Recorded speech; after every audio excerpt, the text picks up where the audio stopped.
I just want to say it's my great honor to introduce our speaker for tonight, Anyll Markevich, whom I've gotten to know through the years as a participant in the Teen Naturalist program and also as our scholarship winner to go to, from Boulder, Audubon, to go to Hog Island teen camp, the teen birding camp in Maine in 2020. And it's been so much fun to get to know this young man who is incredible and who hopefully will be able to go to Hog Island in 2022. He couldn't go in 2020 because of COVID, and this year they had an alternate plan that didn't work out. So we're hoping that he'll be able to go back to Hog Island or to one of the Audubon programs, hopefully next year. And it's been really fun getting to know Anyll and his family. And he and his family took this wonderful trip in 2019 to Argentina, to Chile, and explored for 4.5 weeks all the mountains there, and seeing wildlife and photographing the landscapes. And one of my favorite pictures of his is the penguins and the guanacos and all these rough these trails in the mountains there, the Torres de Paine and in Patagonia. So if you've ever wanted to go there, I always have, then this is the chance for you to explore that area with Anyll tonight. And just one more thing, he is quite an innovator. And a self-starter. He has gotten a grant from the county Parks and Open Space to study the effects of cheatgrass on wildlife and birds and insects, butterflies in the area where he lives up in the foothills, and has found some very significant results of the invasion of cheatgrass, and also has inspired neighbors to dig the cheatgrass out and transport it to other places where it won't grow. So I just want to say welcome, Anyll, and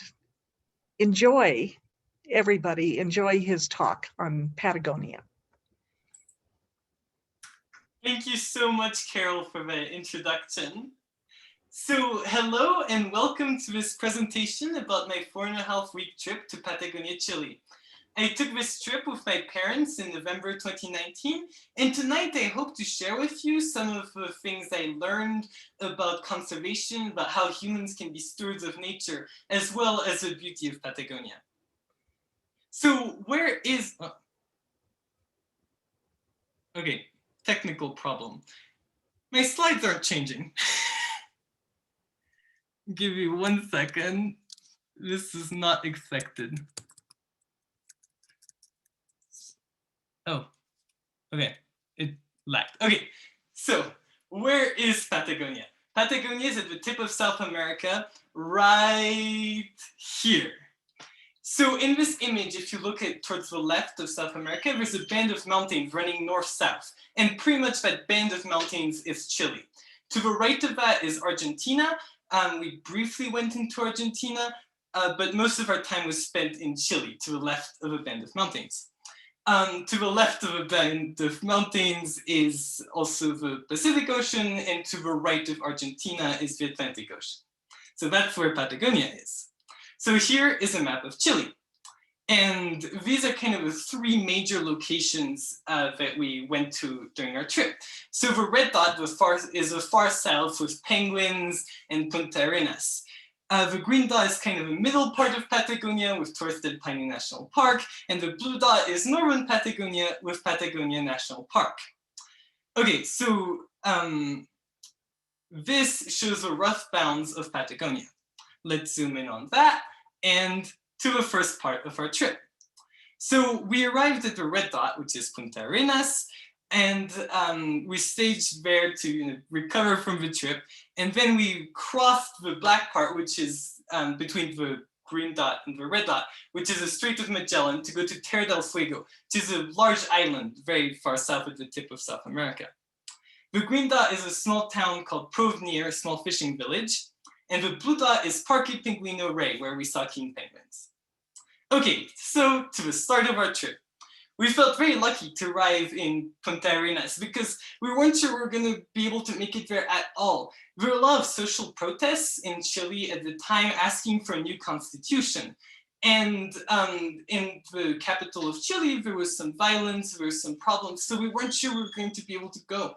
At the last moment, we decided to go, and that was a great decision because things are quite calm in Punta Arenas. There were some boarded up windows, some protests, but it wasn't bad at all.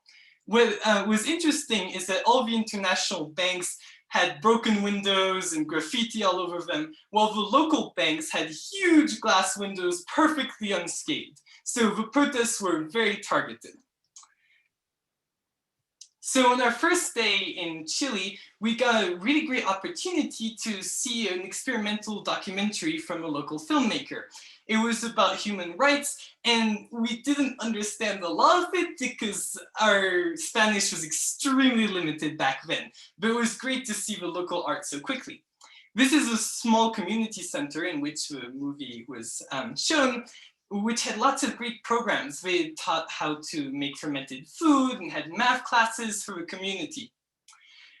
The director of this short documentary was a guy named Christian, and later we got to have a cup of hot chocolate with him and learn about the current political situation in Chile.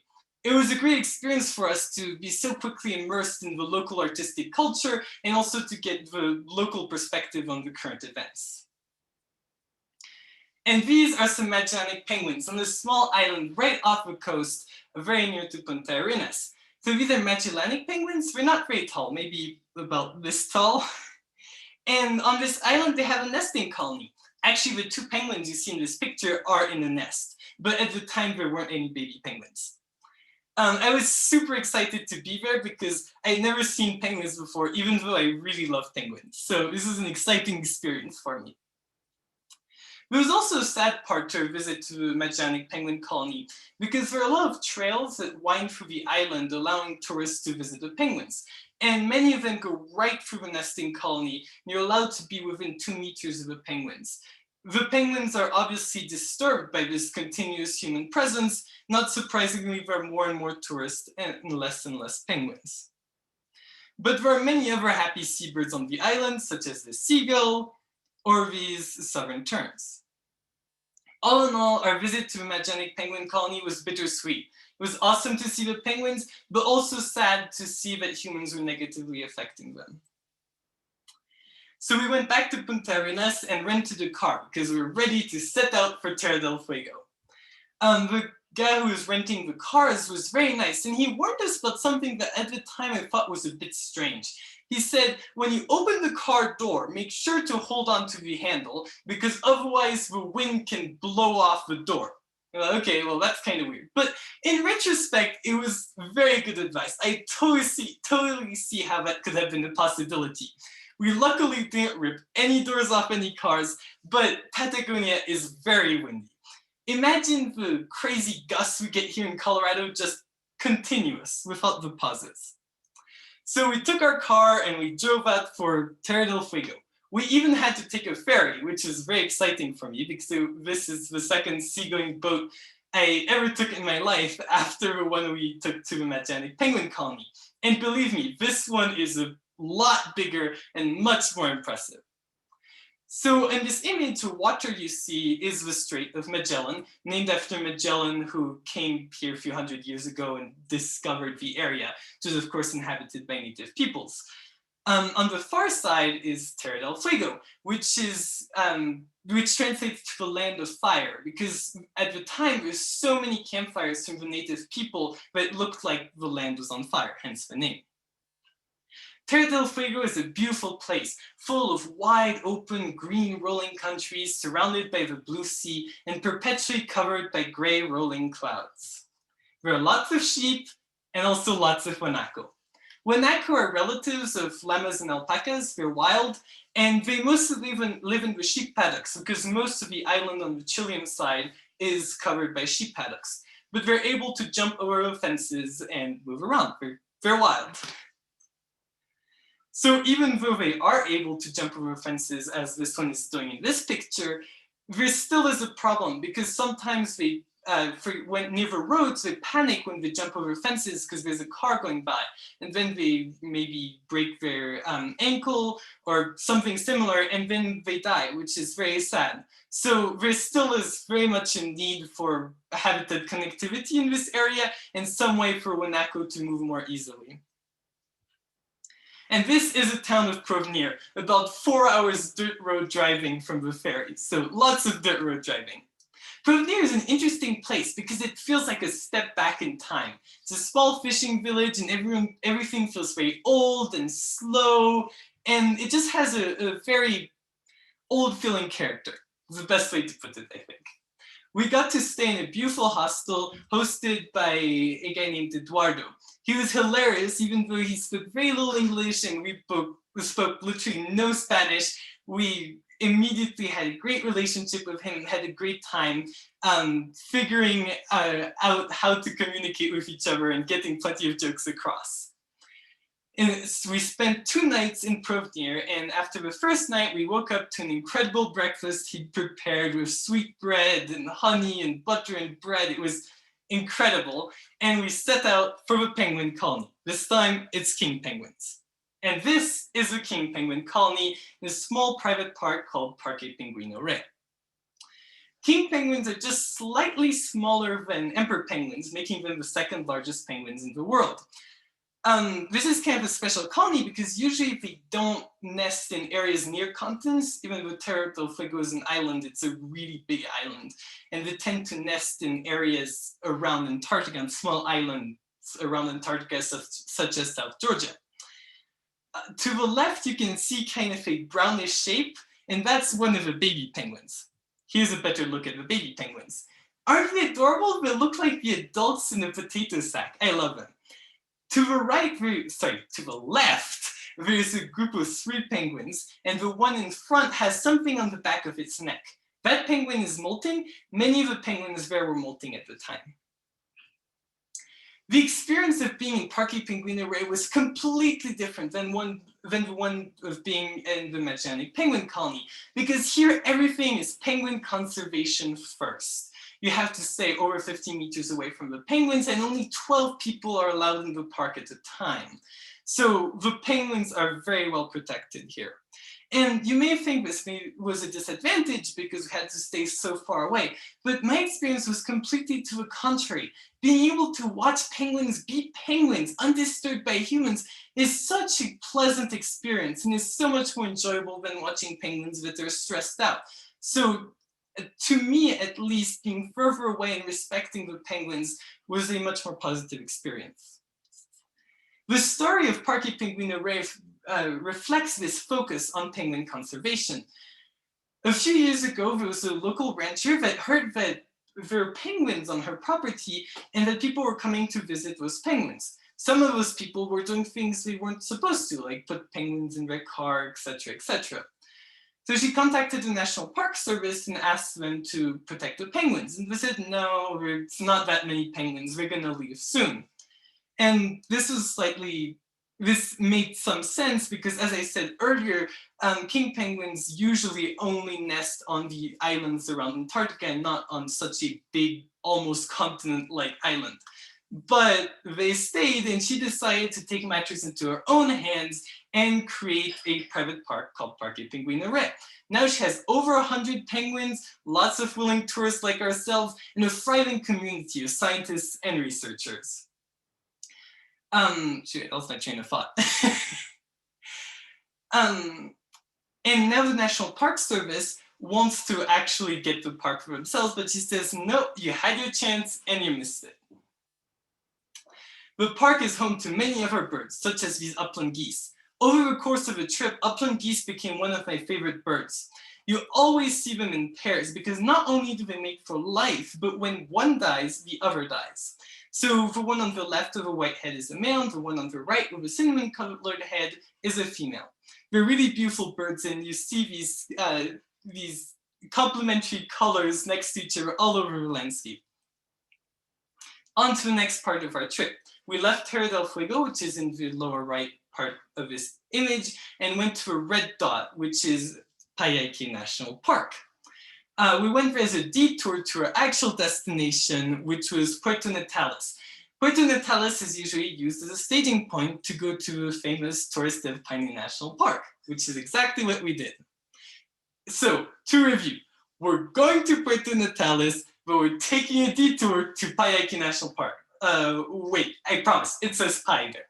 Believe me. On our way, we saw lesser Rheas or Darwin's Rheas. They're also known as Ñandú in Spanish. They're like small brown ostriches. They look like ostriches, they run like ostriches, they act like ostriches.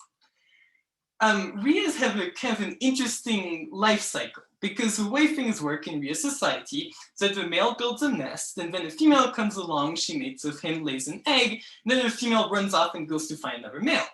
And several females do this, and now the male has a nest with lots of eggs in it. And the male incubates the eggs and hatches them and takes care of the baby Rheas until they're adults.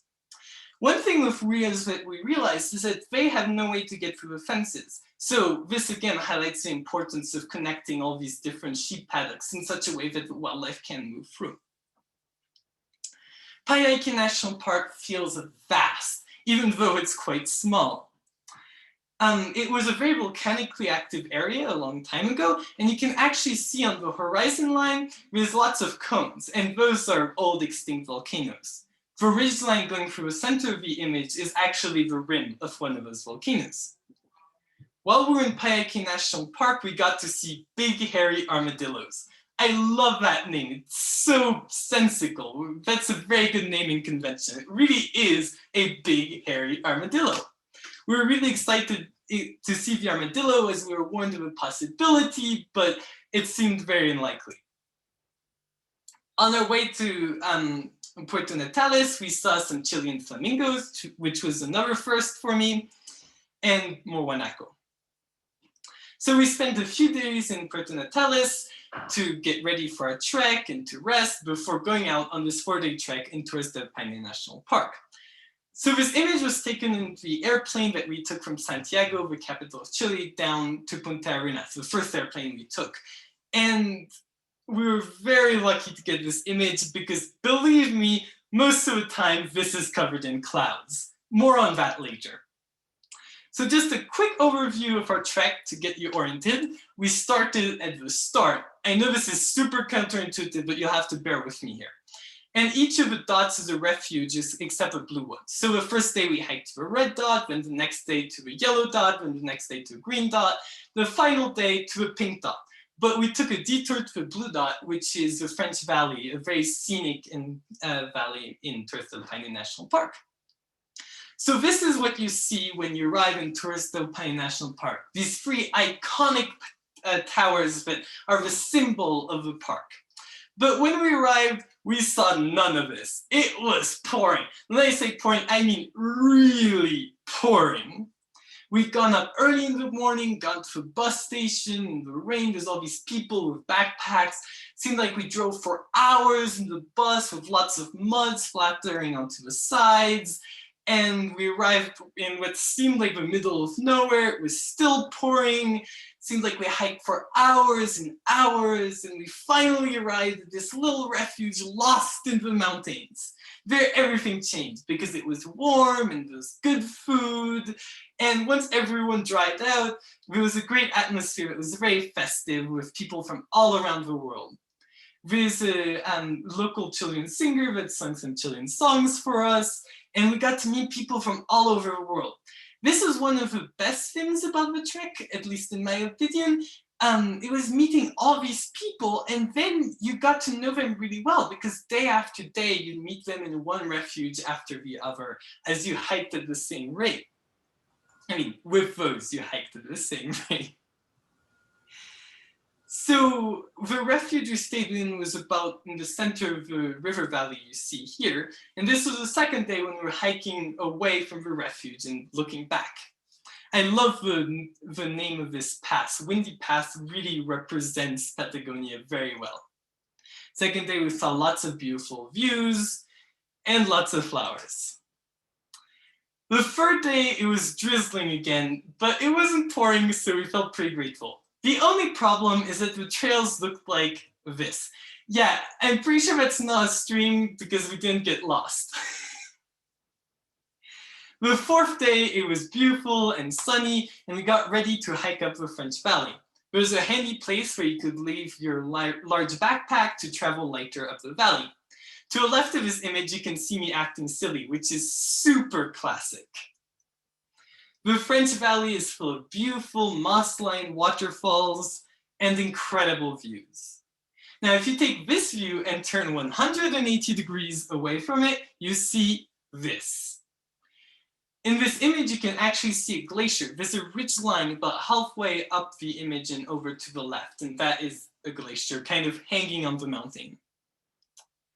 We hiked down through the French Valley and went towards the end of our trek. We hiked through a burned forest. A few years ago, there were some campers that lit some paper on fire, and not surprisingly, due to the high winds of Patagonia, that fire spread quickly and burned a large portion of the park.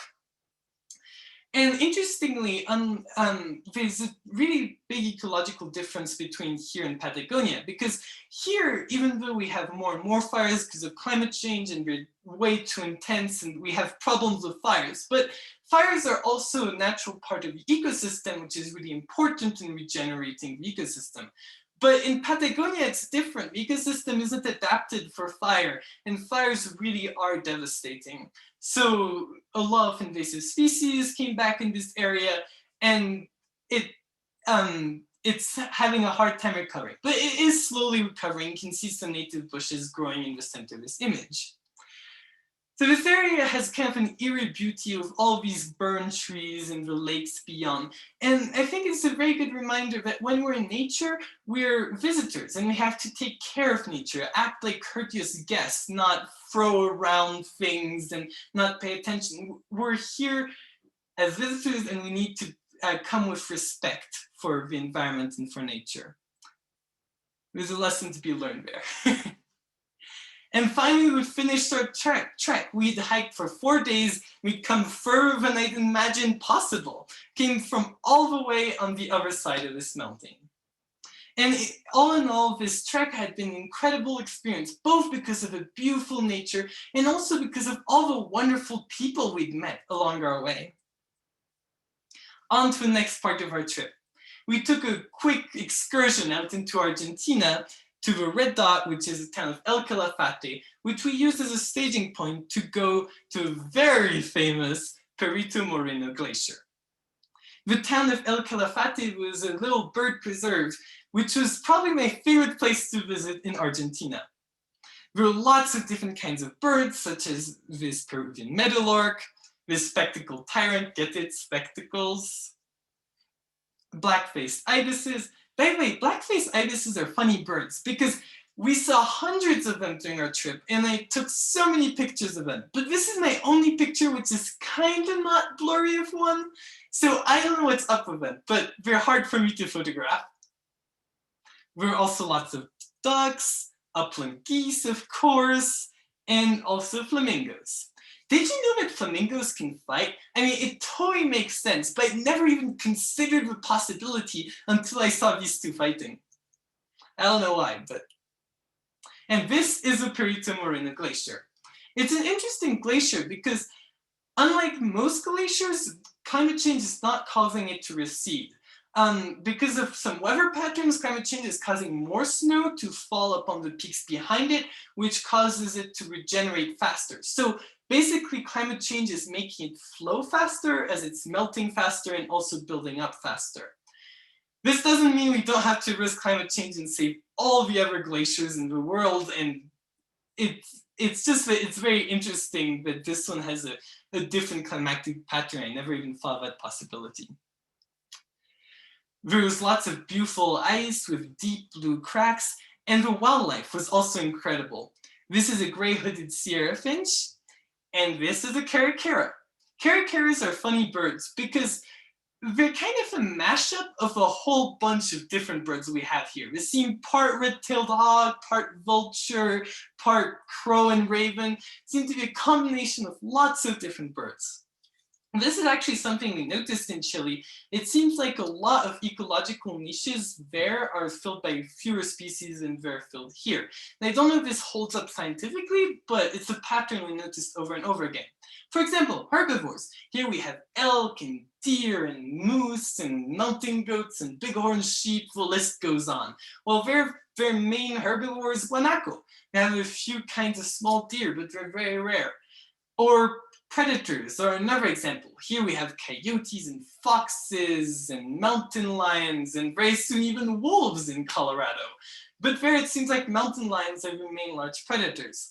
So again, not clear if this holds up scientifically, but it's definitely a pattern which also matches some of the geological history that when North America and South America collided, a lot of North American species came down to South America and drove some of South American species extinct.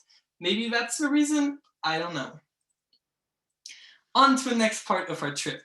We went back down to Punta Arenas and took an airplane up to Red Dot, which is the town of Balmaceda.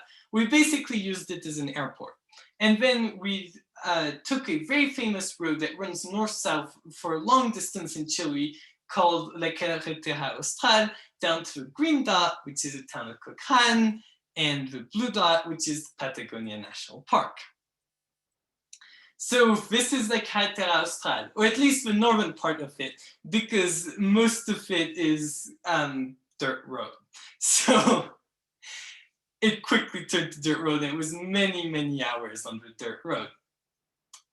We finally arrived in the town of Cocan, which is a very lively town with a lot of spirit. We stayed in some beautiful cabins for 10 days to be able to explore Patagonia National Park, hosted by Ximena, who's spraying me with a hose in this picture. Ximena really embodied the spirit of Cocan. She loved to joke and talk, and she was very eager to transcend the language barrier. This is a small grocery store in Cocan, which we went to almost every day we were there. We kind of became the local tourists, and every time we'd go in, we'd invariably make some kind of small mistake, and everyone would start laughing, including us. For example, here in the US, when you want to buy groceries or anything, you go to the store, you buy what you have to buy, and then you go to the front of the store and pay for it. But in Chile, the system is slightly different. It works the same way for most things that are packaged, but anything that's kind of loose, like vegetables, you have to go to the back of the store with, and they weigh it, and they give you a tag which you stick on your vegetables, and then you go to the front of the store and pay for it. Of course, we'd always forget to do this, and we'd all start laughing. Another place that became very dear to us during our time in Cocan is a small restaurant called Nihontal. It was owned by an older couple, and the food was incredible. It was very homey and comforting, and every time we went there, I ordered the same dish, but it wasn't ever the same. It was also something funny because she was the chef, and he would go out and take the orders. The thing is that he was a bit hard of hearing, and his English was not perfect. It was better than our Spanish, but his English was not perfect. So every time he'd ask for an order and we'd tell him and he wouldn't understand. So he'd go ask his wife what we were saying and then he'd come back. So there's this funny little dynamic where he'd always be saying, wait, I'm gonna come back. We did a little excursion to Glacier Coyhaiqueo.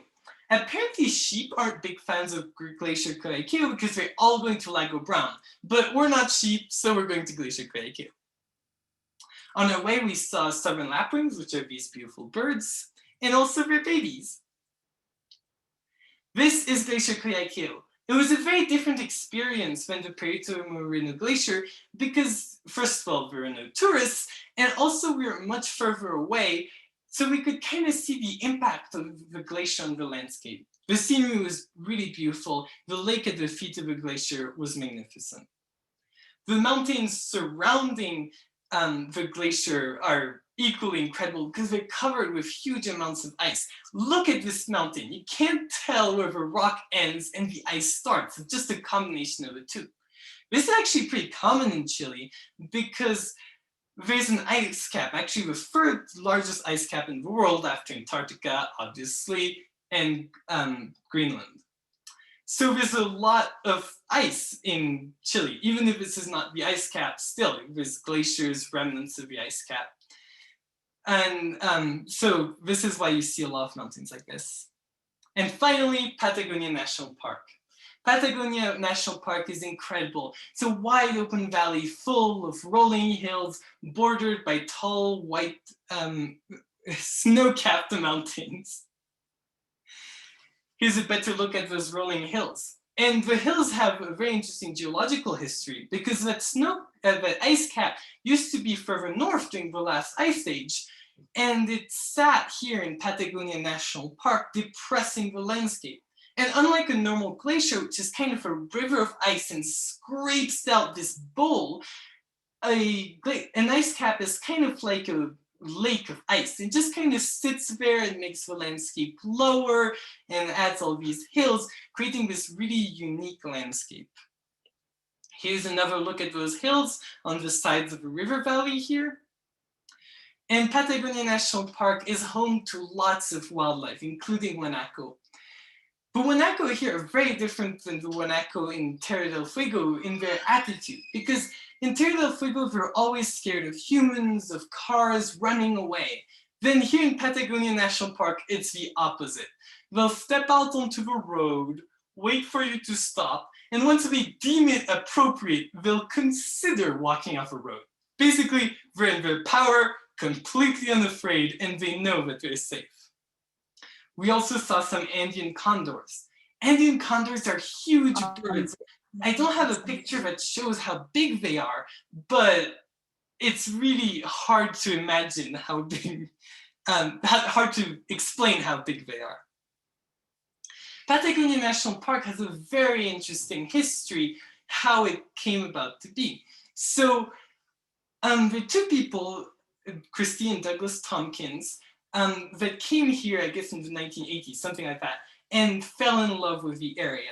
Those two people are, first of all, Douglas Tompkins, who is the founder of the North Face and also Esprit, which is another clothing company. And Christine Tompkins is a former CEO of Patagonia, the company. I know it's confusing, lots of Patagonias. So anyway, they had a lot of money, so they decided to buy this whole area, which used to be a huge overgrazed sheep ranch, and turn it into a national park.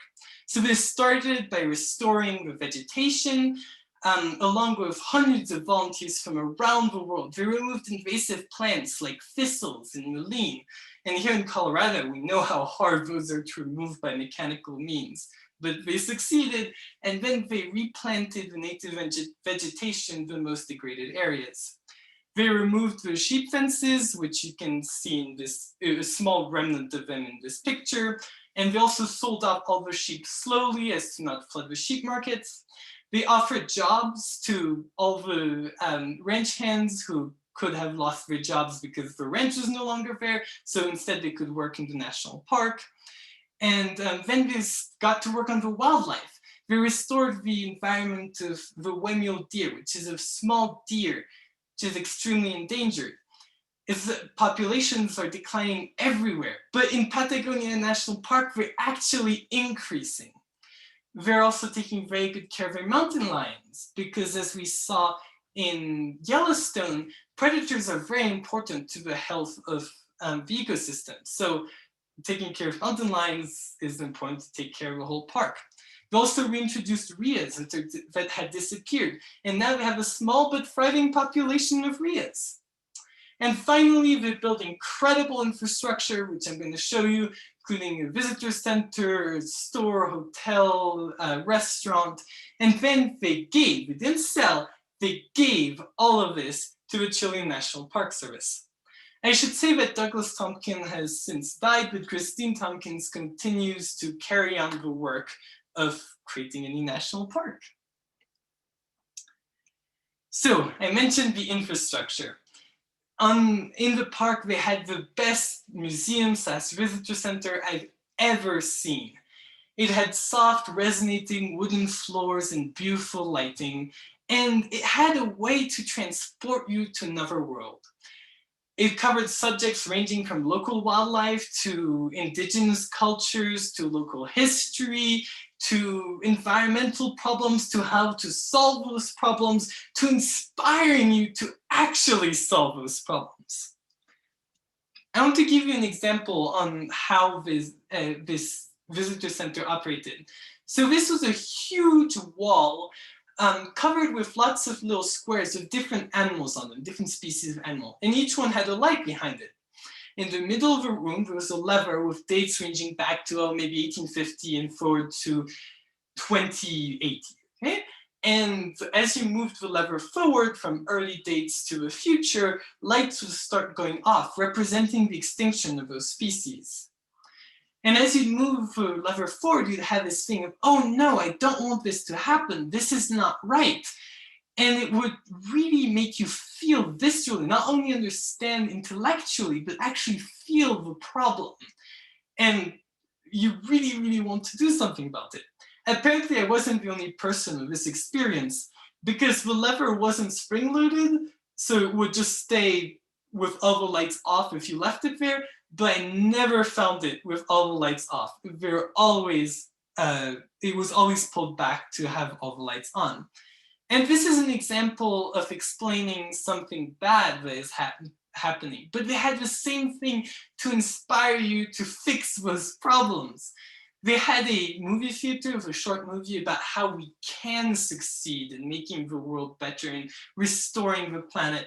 And everyone left this small movie theater in tears. The Chilean people were very, very pleased with this national park and all this infrastructure. There was a particular incident that highlighted this. We're on the steps of the visitor center, and a Chilean man came up to us and said, "Are you American?" And we said, "Yes," but we were kind of worried it was going to be about politics. He said, "Oh, thank you so much for all this. Thank you for a park and the visitor center."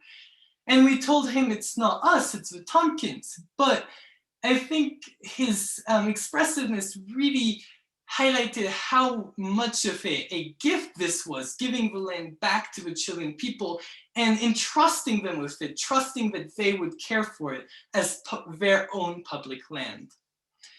The Tompkins did a great job also in setting everything up to be as sustainable as possible. All the buildings are really sustainable. There was a store with local products and all of them were artistic and again, sustainable. And I think there's a very interesting relationship between the way the Tompkins viewed their infrastructure and the national park. It's almost as if they mirrored the beauty of the park, and they created beauty both by restoring the park to what really seems like wilderness, and also by building infrastructure that mimicked the beauty of nature and also respected nature. And this, I think, is a question we have to consider. What really is wilderness? Can we as humans be part of wilderness, of restoring wilderness? And can us humans be a positive influence on nature? So I want to let you ponder all this and humans' role in the world, as well as appreciate the beauty of nature in a few minutes of a silent slideshow of pictures of Patagonia National Park.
So thank you everyone for coming.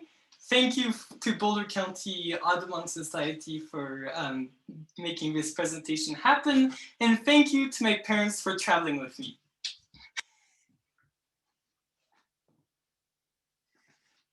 Hello, everybody. So I put up my email address if, I think we're gonna have a Q&A, not sure, but you can always ask me questions if you have some after the presentation. And let me escape here. Thank you, Anyll. Folks, if you have questions, you can raise your hand with the little reaction button at the bottom of your screen, or you can put something in chat and we'll bring it to the group. Carol, do you want to ask your question?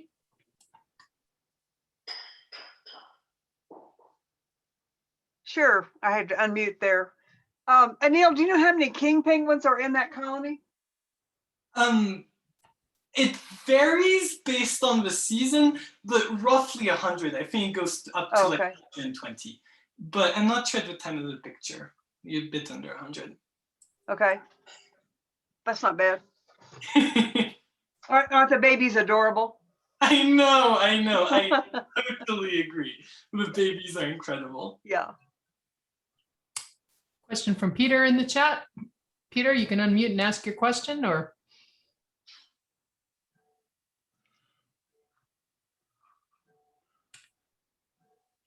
he's asking what time of year were you there? Oh, November, which basically is spring because the seasons are inverted as it's the bottom half of the world. So yeah, spring.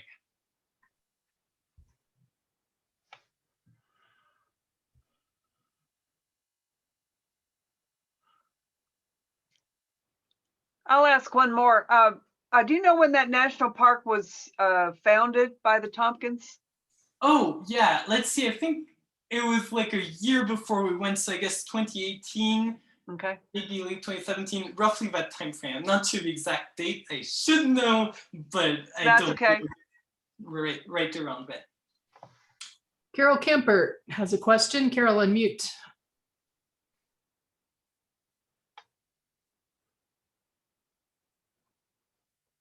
I'm wondering, how did you reserve spaces on the trail in the huts? Yeah, well, we went about it early. It definitely fills up fast if you're talking about the Terra Del Fuego trek. But the thing, we also got really lucky because remember, there was lots of protests at the time. So there was also a lot of cancellations, which means there was more space. So it was easier than on a regular year.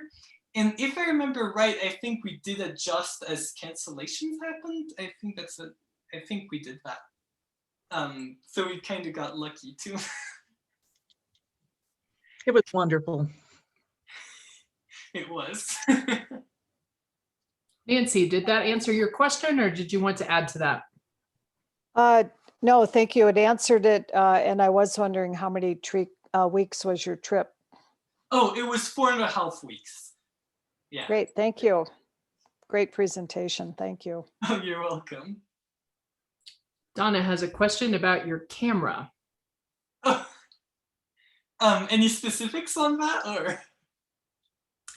She says, did you use a camera or a phone? What kind of camera?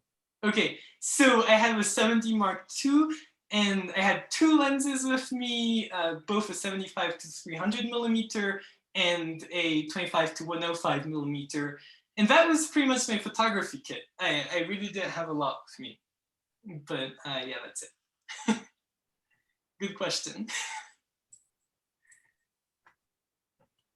Francesca has a question, and would you like to unmute and ask that, Francesca? About Rhea's. Oh, yeah.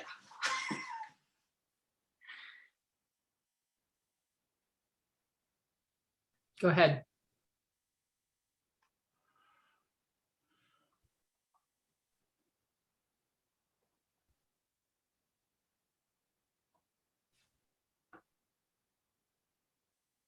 We're not hearing you yet, Francesca. Looks like you're unmuted, but.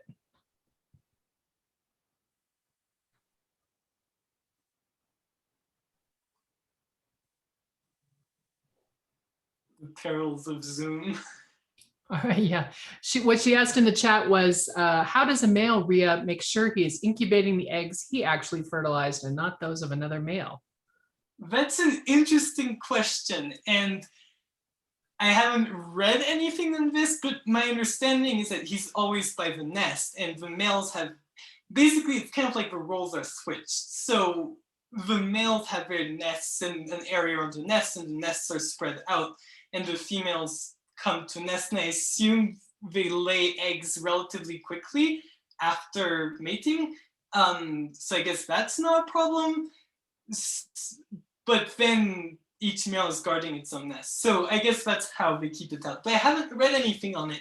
If you want me to research that and give you a more maybe scientifically based answer, you're welcome to contact me on the email address on the screen and I'll get back to you.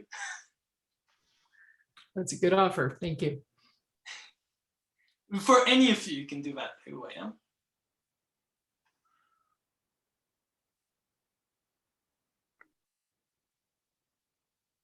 I have a question. Go ahead. What was the range of elevations you all were at? That's an interesting question. Okay, well, actually I can give you something pretty rough. So we were definitely at sea level because, for example, the king penguin colony, you can't really see it, but just behind the small hill, there's the sea right there. A lot of us was at sea level. Then Terra Del Fuego National Park is more in the mountains, and the top of those towers, the very top of them, are at 8,000 feet. And right now we live at 8,000 feet, which just is funny to me. So those towers are pretty tall. So, you know, remove maybe 1,000 feet, maybe a couple thousand feet, and that gives you roughly the range. But other than that, I'm not 100% sure. We have maps, so same thing. If you want a more exact answer, email me. Thanks. I was kind of curious about elevations because I noticed the vegetation was really low and I wasn't sure, you know, I didn't see like, or there was a lot of like grassland type vegetation. I was just curious about that. Yeah, there is in Patagonia a lot of grassland.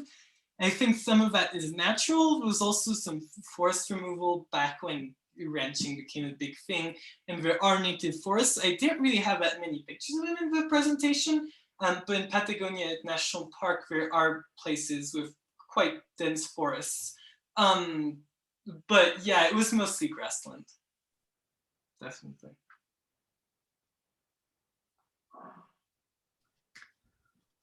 Carol has a question. How did you reserve spaces in the huts on the trail, the trek part?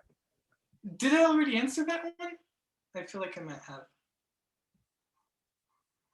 So the reservations you talked about were for that part specifically. Oh yeah, okay. If the previous time, so I'll switch that around because the previous one I thought you were talking about the trail specifically. So in general, basically being early was good. There's a couple times where there was some funny things that happened. For example, the cabins we stayed at in Kukhan were incredible, but we didn't actually find them online. We found someone else who said, oh, we can't, and then forwarded us to Ximena, who had cabins available. But reserving it early is definitely important down there. Let's put it that way. Thank you.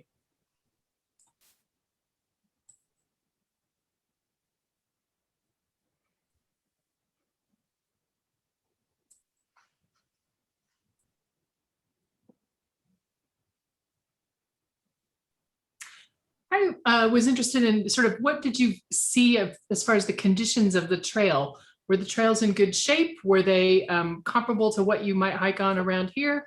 How would a hiker find the experience compared to our local hiking? It's a very good question. So generally, first of all, the trails are more flat. It's here in the Rocky Mountains, there's a lot of trails that go up, up, up, up, up, and it's not really like that. There's a lot of up and down, but it's not like an uphill and then a downhill as much. So in that sense, it's easier. Then it really depends on the place. In Patagonia National Park, it was a brand new park. They put in incredible trail infrastructure. The trails there were really, really good. In Terra Del Fuego National Park, with some areas with quite a bit of erosion, with water running down them. But generally, I wouldn't say the problem was really with the trails being difficult, like along steep rocky slopes on a cliff where you feel like you could fall down. It was more like a stream flowing through the trail, generally.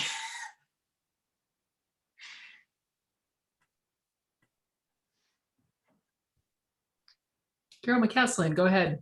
Yeah, I was wondering, Anyll, if you learned anything on this trip that helped you in your research project here in Boulder.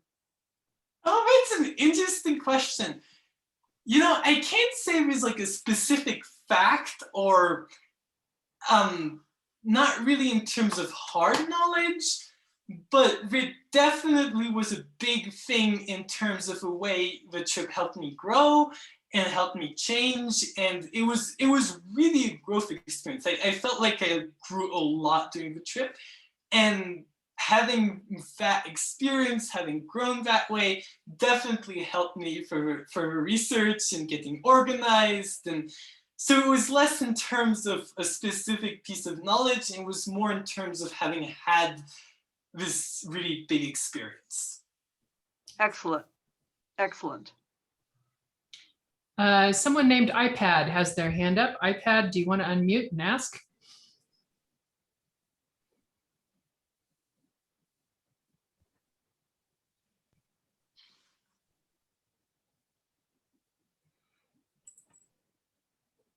Yeah, we can hear you. There you go. Hello? Yep, we can hear you. Okay, I just wanted to ask if there was like a constant gale blowing the whole time you were in all parts of Patagonia and especially, Torres del Paine, but wherever you were, I mean, was it just a constant wind? That's an excellent question. So first of all, this is maybe a slightly terrifying fact, but we were not there in the windy season, which I can't really comprehend. So no, it was not continuously blowing. And yes, it did vary a lot place to place. So I'd say the windiest places were probably Payayque National Park, Terra del Fuego, and Torres del Paine were very, very windy. Patagonia National Park less so. And it really does vary. There's some times when there's not that much wind. It's just when the wind does blow, it's intense. Let's put it that way. And as long as you've got a car or something you can go into, it's totally manageable and fine. But many people bike in Patagonia, which is awesome. But personally, that's not something I would do in very large part because of wind, for example. And that's a personal choice. Thank you.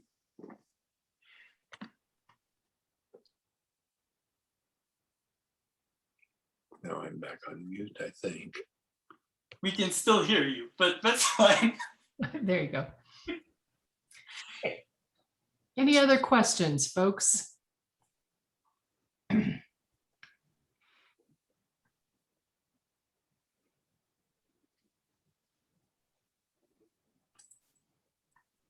I'd just like to thank Anyll for a wonderful presentation. And this is the second time I've seen it, and both of them were just awesome. And I just thank you so much, Anyll. And You're very welcome. yeah, for those of you who support the teen naturalists in Boulder County for our Audubon Society, this is an example of the many great teens that we have on this program, and Anyll is a great example of that. Thank you. There's a long line of them before him and coming after him. So you all keep supporting us. Oh, by the way, something just came to mind. Thank you very much, Carol. But I forgot to mention at the beginning that the social protests, there was an election and they did pass getting a new constitution that is on hold though due to COVID. I just wanted to put that up because it's important information. Thanks much, everybody, for coming. Thank you, Anyll, for speaking. Great job. I've got the bug. I want to go now.